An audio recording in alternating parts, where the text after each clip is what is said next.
আসামি মানিকের মৃত্যুদণ্ড খান। জজ সাহেব খান। ও মানিক না, রতন। কে আপনি? মহামান্য আদালত, আমি মানিক। মহামান্য আদালত, আমি যার জন্য সবাই প্রার্থনা করেছিলাম এই সেই মানিক। আপনার যা বলার আপনি কাঠগড়ায় এসে বলুন। জজ সাহেব, জজ সাহেব, আমার সময় খুব কম। আমি আমার সব অপরাধ স্বীকার করবো জজ সাহেব।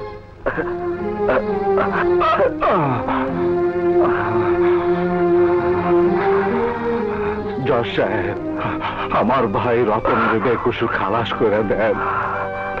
আমার ভাই রতনের বেকসুর খালাস করে দেন। ও কোনো পাপ করে নাই।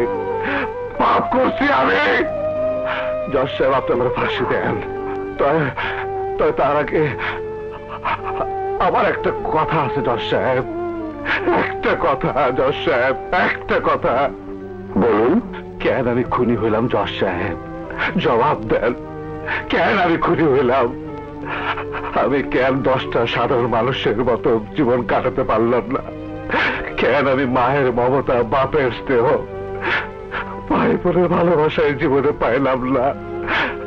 আমার কি অপরাধ ছিল জজ সাহেব? জবাব দেন। জবাব দেন জজ সাহেব, জবাব দেন। আমার বাবারে খুন করছিল সিকান্দারের দল, অথচ বাবার খুনি আমি হইলাম। কেন কেন জজ সাহেব?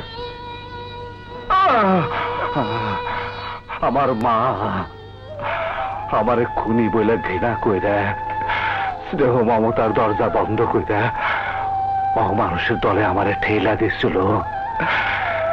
যেখানে আমার মনুষ্যত্বরে আমি খুন করছি, আমার বিবেকরে আমি খুন করছি, আমার চরিত্রে আমি খুন করছি। খুন করতে করতে আমি খুনি হয়ে গেছি। আজ আমি খুনি হয়ে গেছি।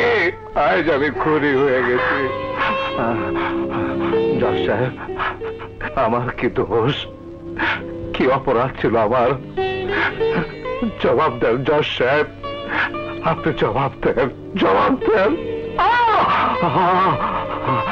জানি জজ সাহেব, আপনি জবাব দিতে পারবেন না। আর দেরি করেন না, আমার ফাঁসি দেন, ফাঁসি দেন, ফাঁসি। অপরাধ মানিক করেনি, অপরাধ আমি করেছি। মানিককে ভুল বুঝে খুনি বলে ঘৃণা করে দড়ি সরিয়ে দিয়ে আমি খুনি বানিয়ে দিয়েছি। শাস্তি আমাকে দিন, আমাকে ফাঁসি। সাথে থাকলে 7 বারে কোকা কোলা। 2.5 লিটার এখন 99 টাকা ও 2 লিটার 110 টাকা।